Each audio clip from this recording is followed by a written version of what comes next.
Cette année, pour la 3e année consécutive, nous avons répondu à l'appel à projet Une Méditerranée zéro déchet plastique lancé par la région Sud Provence-Alpes-Côte d'Azur, avec pour objectif de monter une opération d'évacuation des embarcations obsolètes ou échouées sur les lacs du Verdon. Grâce à un cofinancement de la région Sud Provence-Alpes-Côte d'Azur et de la Société du Canal de Provence, nous avons réussi à monter cette opération, lancée en janvier 2021 et qui va prendre fin en cette fin d'année.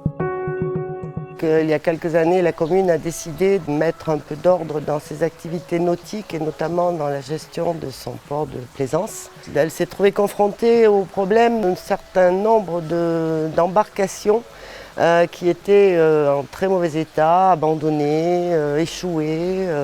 Avec l'aide du parc dans sa grande opération de nettoyage du lac du Verdon, il a été entrepris de répertorier tous les bateaux et donc de remettre de l'ordre dans la gestion du port et des mouillages. C'est là qu'est intervenu le parc pour nous aider dans l'évacuation parce que nous, communes, n'avions pas de solution. L'idée de cette opération était de faire un recensement de ces déchets pour ensuite pouvoir essayer de mettre en œuvre une évacuation vers des filières de déconstruction et de revalorisation adaptées. Dans un premier temps, nous avons effectué un recensement de l'ensemble des épaves autour du lac. Dans un second temps, on s'est concentré sur une phase plutôt administrative. Donc là, on parle plutôt de la recherche des propriétaires.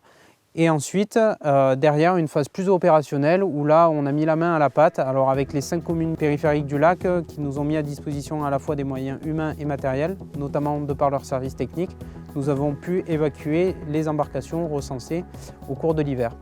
Une fois sorties de l'eau ou des berges du lac, ces embarcations sont stockées sur un site unique afin de pouvoir organiser un enlèvement groupé par une entreprise spécialisée qui va les rediriger et les traiter au sein de sa filière de traitement.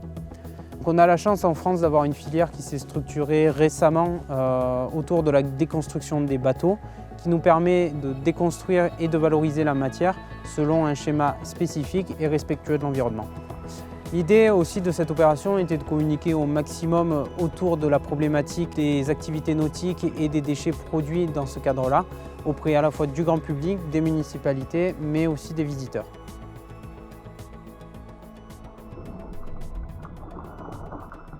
En tant que plongeur, on connaît le secteur, on fait le tour, on voit tout ce qui se passe. Donc on a pu donner des renseignements aux professionnels pour aller récupérer des déchets. Alors c'est vrai que depuis 2 ans, le parc porte des opérations de dépollution en milieu terrestre, alors plutôt dans les grandes gorges. Donc c'est des opérations qui ont été menées, sur lesquelles on a l'habitude.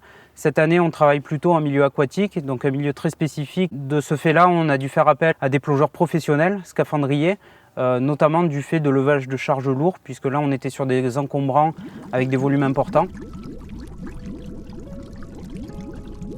Et la grosse difficulté est qu'à la moindre manipulation d'un objet sur les fonds du lac, on a un flux de sédiments qui se met en suspension et donc une visibilité qui devient néante avec l'absence de lumière.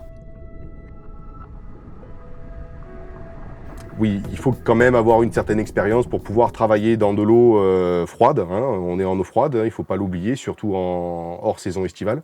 Principalement, à 80% du temps, on travaille dans le noir, donc nos yeux, ça reste quand même nos mains. Maintenant, sur cette opération, on a été une équipe. Monsieur Chiaud, Cogarde du Verdon, avec son équipe, avec le service environnement, le service technique de la commune d'Esparron. Voilà, on a tous travaillé main dans la main. Principalement, on a sorti de cette zone lacustre des pneumatiques. Donc quasiment 300 pneus, ce qui est pas négligeable. Des déchets qui proviennent plutôt d'activités anciennes de plaisance pour le stockage et l'amarrage des bateaux. Mais à côté de ça, on a aussi trouvé d'autres encombrants un petit peu plus récents. Malheureusement, tout au long de l'été, on est témoin des abandons de déchets sur les berges des lacs et on a un petit peu du mal à savoir ce qui se cache au fond des eaux. Et quand on met le masque et le tuba, ou les plongeurs, quand ils font leur boulot, leurs prestations, et bien on se rend compte qu'il y a quand même presque des décharges sauvages au fond des lacs. Avec cette opération, on a voulu faire un petit peu un petit coup médiatique, mais aussi essayer de nettoyer certaines zones les plus polluées, et notamment aux abords des villages, pour sensibiliser à la fois les habitants, les élus, mais aussi les vacanciers et les plaisanciers.